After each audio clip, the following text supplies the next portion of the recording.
কয়দিন আপনার সরকারটা গঠন করা হয়েছে। আপনি জানেন উন্নত বিশ্বে যে দেশগুলো আছে, পশ্চিমা বিশ্বের কথা বলছি, সেখানে government changes with the administration, একেবারে বটমলেস বাস্কেটের মতন আবার আমরা সেই দিকে চলে গেছি। আমাদের অর্থনীতি বলুন, আমি তো বলেছি কর্মসংস্থানের কথা বলুন, বিনিয়োগ স্থবির হয়ে আছে, বিনিয়োগ আসেনি, বিনিয়োগ আসছে না, এই রকম অবস্থায় to earn trust and confidence, এটাই তো সবচেয়ে বড় চ্যালেঞ্জ। একজন দর্শক বেশ কিছু বিশেষণ সহ নতুন নিয়োগপ্রাপ্ত গভর্নরের বিষয়ে জানতে চাচ্ছিলেন যে কেন তাকে নিয়োগ করা হলো, আর এর সাথে আমার প্রশ্নটা হলো এত তড়িঘড়ি করে কেন গভর্নরকে নিয়োগ দেওয়া হলো এবং মানে বিদায়ী গভর্নরকে এইভাবে বিদায় দেওয়া হলো? না দেখেন, মোহাম্মদ মুশতাকুর রহমান, যিনি নতুন গভর্নর হয়েছেন বাংলাদেশ ব্যাংকের, একজন হিসাব বিজ্ঞানী এবং ICMA করা সাবেক ঢাকা বিশ্ববিদ্যালয়ের একজন শিক্ষার্থী। এখন ব্যবসায়ী হওয়াটা তো কারো খুব মানে দোষ কিংবা খুব অযোগ্যতা।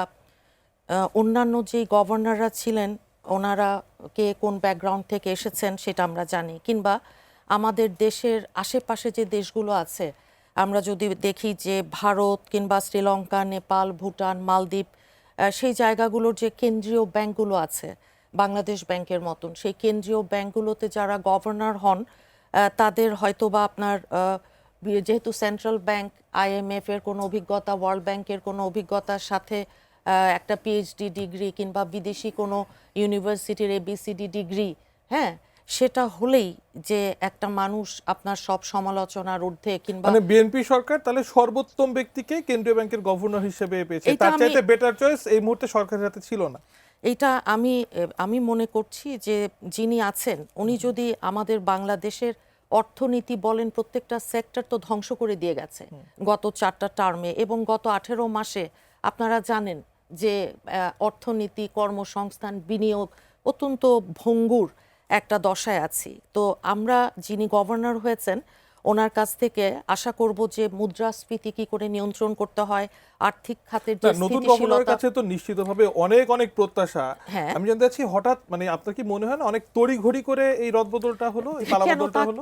আচ্ছা, তা কেন হবে? আপনি মানে কি আতিউর রহমান দেখেননি? তিনি জানতেনও না, তিনি সাংবাদিকদের সঙ্গে কথা বলছিলেন তখন তিনি মানে যিনি গভর্নর ছিলেন জি আতিউর রহমান, না ওনার সময় তো মনসুর 810 কোটি টাকা মনসুর আপনার কেন্দ্রীয় ব্যাংক থেকে আই স্ট্যান্ড কারেক্ট মাই ডাকাতি হয়ে আসার গেল। এই মনসুরের হ্যাঁ, কথা হ্যাঁ, বলছিলাম, হ্যাঁ, আমি তিনি জানি, সাংবাদিকদের সঙ্গে কথা বলছিলেন, তখন তিনি জানতে পারলেন যে নতুন একজন গভর্নরকে নিয়োগ দেওয়া হয়েছে এবং তিনি বললেন যে তাহলে আমি চলে যাচ্ছি। মানে এই প্রক্রিয়াটা বা এই হঠাৎ করেই কেন এইভাবে করা না, হলো? এই বিষয়টা নিয়েও কিন্তু কথা বলেছে আমাদের দল থেকে, কিন্তু বলা হয়েছে যে এইখানে যেই প্রক্রিয়ায় উনি গেছেন সেখানে এটাকে আপনার তদন্ত করে দেখা হবে যে কোনো রকম আইনের ব্যত্যয় কিছু আপনার হয়েছে কিনা।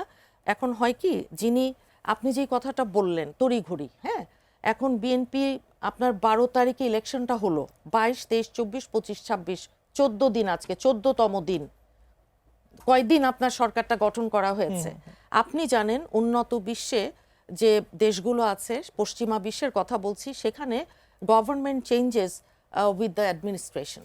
না মানে সেটা সমস্যা নেই আপা, আমি জানতে চাচ্ছি ধরেন সরকার নতুন একজন গভর্নর নিতেই পারেন, কোনো সমস্যা নেই, হয়তোবা আমরা মিডিয়ার মাধ্যমে জনগণ জানবে যে নতুন একজন গভর্নরকে সিলেক্ট করা হলো এবং বর্তমান যিনি আছেন ইনি বিদায় নিবেন অমুক একটা দিনে, একটা হয়তোবা সিরিমনির মাধ্যমে তিনি বিদায় নিবেন। স্মুথ ট্রানজিশনটা কি স্মুথ হলো? পালাবদলটা কি স্মুথ হলো?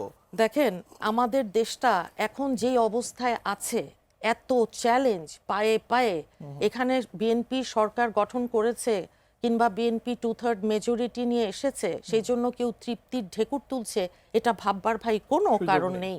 এটা এমন একটা অবস্থা যে একেবারে বটমলেস বাস্কেটের মতন আবার আমরা সেই দিকে চলে গেছি। আমাদের অর্থনীতি বলুন, আমি তো বলেছি কর্মসংস্থানের কথা বলুন, বিনিয়োগ স্থবির হয়ে আছে, বিনিয়োগ আসেনি, বিনিয়োগ আসছে না, এই রকম অবস্থায় to earn trust and confidence, এটাই তো সবচেয়ে বড় চ্যালেঞ্জ একেবারে মানে সরকারের। ধরতক্তা মারপে এই অবস্থা ছাড়া এই মুহূর্তে সরকারের হাতে কোনো সুযোগ নেই। এখন আর অন্য কোনো কথা, অন্য কোনো বলে আদো সময় আদো নষ্ট বলি করার সুযোগ নেই। না।